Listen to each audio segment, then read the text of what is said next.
about our vision for local government. Above all, I spoke about putting you back in charge, and today I'll have some announcements in that space. I spoke about making sure that when disaster struck, you would be front and centre in the decision-making process. I didn't expect a summer where I had to deal with the majority of you, but you proved the worth in that in the way that you responded at the coalface. I spoke about signing accords and compacts with our Indigenous councils and our rural and regional councils.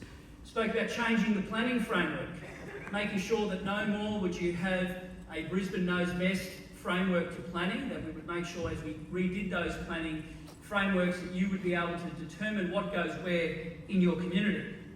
I said that we'd find a way through in what was occurring in Townsville without setting a dangerous precedent for the future. I spoke about making sure that we addressed red tape and depreciation head on, and I guaranteed you that you would have your own standalone minister sitting around the cabinet table. I'd hasten to say that even my harshest of critics would have to acknowledge that we have done exactly what we said for a level of government that means a hell of a lot to me. And I want to acknowledge today the presence of Anne Lay, who I know has been no stranger to many of you over a long period of time. But the fact that she is able to spend the time here is reflective of a standalone ministry. And you need to know that every time we discuss something in Cabinet, first and foremost, her responsibility is always to you and what it means to you and what things and decisions reflect for you. And I think that's a great place to have a friend like that sitting around the table. I also want to acknowledge the new Director General, Ronald Blaghoff, no stranger to many of you, and the way that she has dealt with you over a long period of time shows her respect for your level of government. All right, I want to start first on the red tape review. That review will continue, and Anne is currently working on what those changes look like. But ultimately, it's about removing bureaucratic layers from the way that you do business. And we do want to make sure that wherever possible, you don't have a drain on your time and your expenditure, and we trust you to make the calls. And you will see that as I discuss some of the changes that we're making to the legislation and the regulation today. But above all, everything we are doing is trying to make sure that we can reduce your costs and the time impacts on what you do. Anne continues the work on that depreciation framework, and I hope you've seen how seriously we're taking it and the fact that we are putting a spotlight on it. I say to you, one of my great regrets as Minister over a decade ago was not dealing with that and putting it on the agenda. And I continued to listen as those in Treasury would talk to me about the swings and roundabouts that came with the depreciation schedule, and time again I saw a lot of swings, but I didn't see the other side, and it all swung against councils. And what we are doing is making sure that you are able to, through your community plans, be able to determine an asset's life, its replacement time, and if that asset has been delivered through the largesse of state and federal governments, you should be able to reflect that to your community, and in doing so, you shouldn't have to bear the burden of everything that comes on your books. And that work is continuing.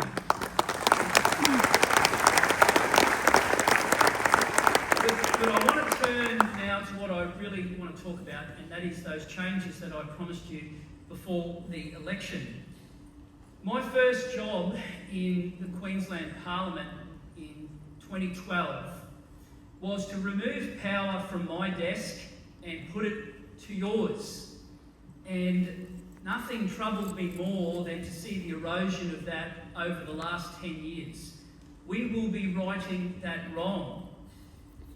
You need to know that when I talk about equal partners in government, I mean it.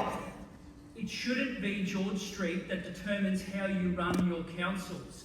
You should be held accountable by the people who put you there, not by Anne and not by me. And the changes I announced today will go a long way to doing that. I want to start with the appointments of those senior staff, the direct reports to the CEO. That will no longer be an appointment made just by the Chief Executive Officer. It will be a panel of 3 people. That panel will involve the CEO, who they directly report to. It will involve the Mayor, And the third person on that panel will either be the Deputy Mayor, or where that senior executive reports to one council only, it will be the chair of that committee.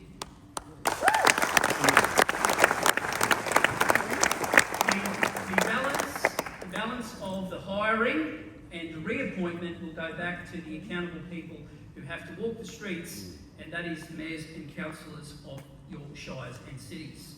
Secondly, the mayor will be officially the spokesperson of the local government, and councillors will be able to speak on behalf of issues that are important to them. And you will do so without the hand of bureaucracy stopping you from commenting on the things that matter to your community.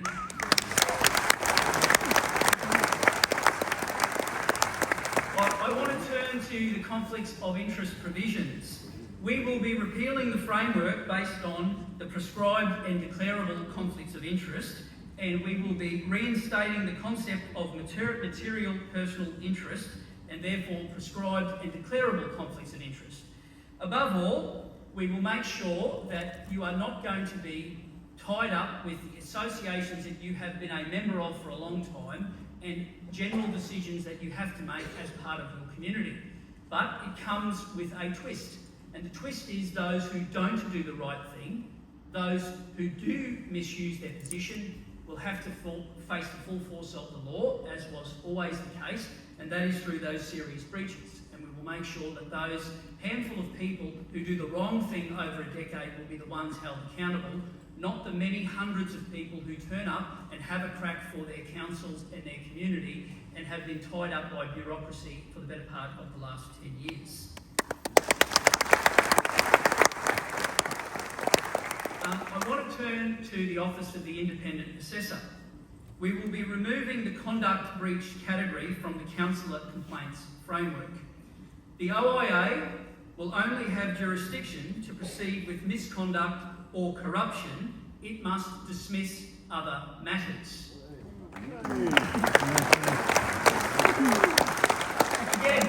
Again, for those who do the wrong thing, there are bodies to hold you accountable. For those who are subject to vexatious and nonsensical claims, you cannot be held down and prevented from serving your community. You will be held accountable by your community every 4 years. And if you're not breaking the law, you should be free to do your job, and these changes will ensure that you do.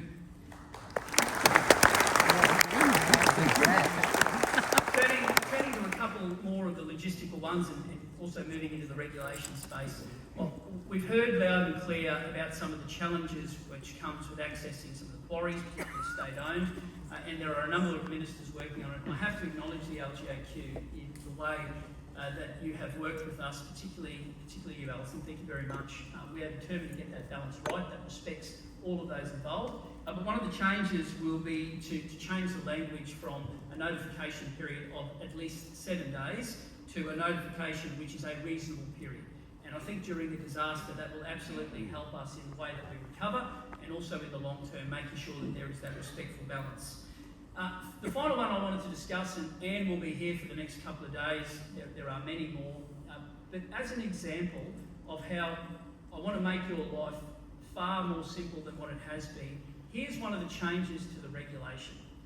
At the moment, if you are unable to meet on a monthly basis, if there is a disaster, or if there is something in your community preventing you from meeting, you have to get permission from Anne not to hold a monthly meeting.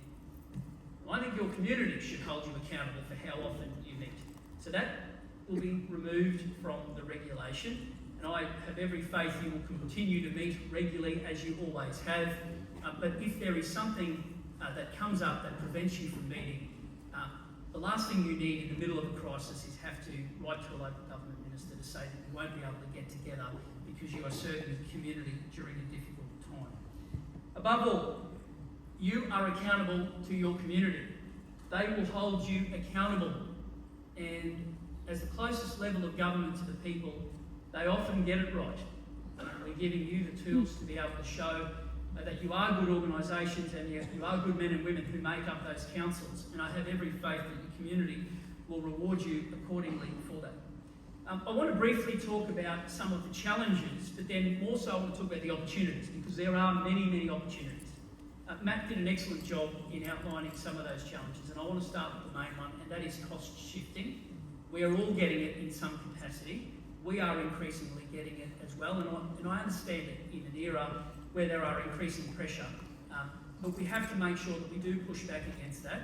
And in an era where people just want things done in their life, we do have to outline the fact that there are different responsibilities for different levels of government, and one level of government gets more than 80% of the revenue.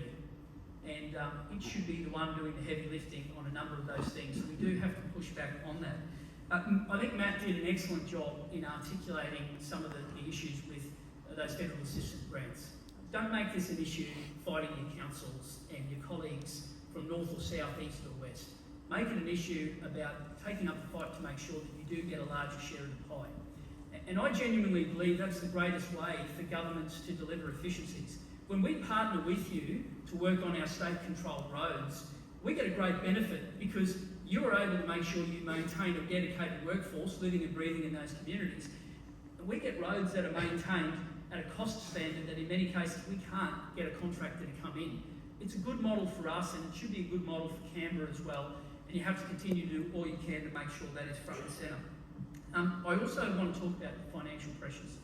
I have no doubt that there is increasingly, in the next few years, all of us are going to come under immense pressure with rising costs, and that is going to manifest itself in a degree of community anger who are going to start putting pressure as rates rise, and you have to look at the services you do. That is a big challenge. We don't have rivers of gold. We've got our own financial challenges we're working overtime to try and overcome. But what we do have is trust, and what we do have is the levers to be able to remove some of those cost impediments, which is why depreciation and red tape and regulation, everything Ian is focused on is on how can we make life easier, not more difficult for you. And above all, we've all got this big challenge, but it's also an opportunity, and that's growth. And what I've seen in recent times, because of those growth pressures, particularly around housing, rather than people focus on the issue, and that is us working together to deliver infrastructure, there's been an element in the community who have used that as a stalking horse to attack migration. I'm not one of those people, and I don't subscribe to that. I think migration and growth has delivered more good over a long period of time for this state and this nation than it's delivered bad. What we have to do is plan for it and deliver for it. But I've seen what migration has done to this state, including in many of those regional communities where you wouldn't be able to get the kind of workforce that you need. It's a golden opportunity. We just have to build together, and the way that the Deputy Premier is working with you on those planning schemes points towards that. So let's talk about some of those opportunities. During the course of this term, there will be Indigenous Australians living in their own home in one of those 17 discrete communities. That gets me out of bed in the morning, and I want to acknowledge Alf, who's here today. Where are you? Cheeky, but g'day, Alf. Thanks for your leadership, mate. And it really means a lot. And I say to the Indigenous councils, it's your call, not ours. We won't be telling you if home ownership is right for you. It won't be right for everybody. But where you want it to occur, our appetite is for you to own your own home in the place that you grow up. And that's important to us. I want to talk about the feel at the moment in Queensland. I've just come back from a couple of grand finals. One in Melbourne, one in New South Wales. It was great at the Storm vs Broncos game to ask the Premier of New South Wales if they play rugby league there. Like Matt Burnett, he's a Bulldogs fan, so success is something he doesn't get to experience very often. But there was a mood in those rooms that you could feel. It's palpable. People are asking what's going on north of the border. The feel, how's the place going? And they see what we're trying to do as a government, and they see what you're trying to do in your communities. They see we're open for business. They can feel it. This is a really golden opportunity. And we can't execute what we want to achieve without you. You're the front door. In many cases, the economic development officer in a community, or the mayor, is probably the first set of eyeballs someone walks into town when they're making a decision where to invest. You're important to us. And on the verge of us hosting in 7 years' time the biggest event this state's ever seen, there is a really big opportunity for the Olympic and Paralympic Games. And I'm not just talking about the events, although, Tony, rowing in Rocky is going to be pretty special, mate. But I'm not just talking about the events. I'm talking about a mood around the place. I'm talking about the opportunity for road and rail and a 20-year tourism vision that you can all benefit from. From the Great Barrier Reef to Western Queensland to those Gold Coast and Sunshine Coast beaches, those magic beaches, to a vibrant capital city, and all of those magnificently decentralised communities. There is a golden opportunity for all of us, and every community can benefit. Whether or not you've been built on the back of agriculture, like my hometown of Ingham, whether or not you're a proud mining community that has wondered whether or not you've got a future, well you do, whether or not you're a tourism town that wants to develop new product using the ecotourism, whether or not you're in a large city and you want to relocate people from across the border to come here and share it, we are on the cusp of a really, really special opportunity. And that involves you. And for the next few days, you'll have an opportunity to discuss the policy and drive the agenda that you want through an organisation that I have so much faith in. Very few representative bodies have membership of every single one of those available entities. This one does. And that's a great position to be in, because when you talk with one voice. But I need you to know, when I say equal partners in government, I mean it. We are equals. Everything you do, we must do, and vice versa. And I want to let you know that those changes will be coming into effect to enable you to take control of your community. We don't believe Brisbane knows best, but above all, I think together we're going to achieve some really, really good things for Queensland over a long period of time. Thank you very much.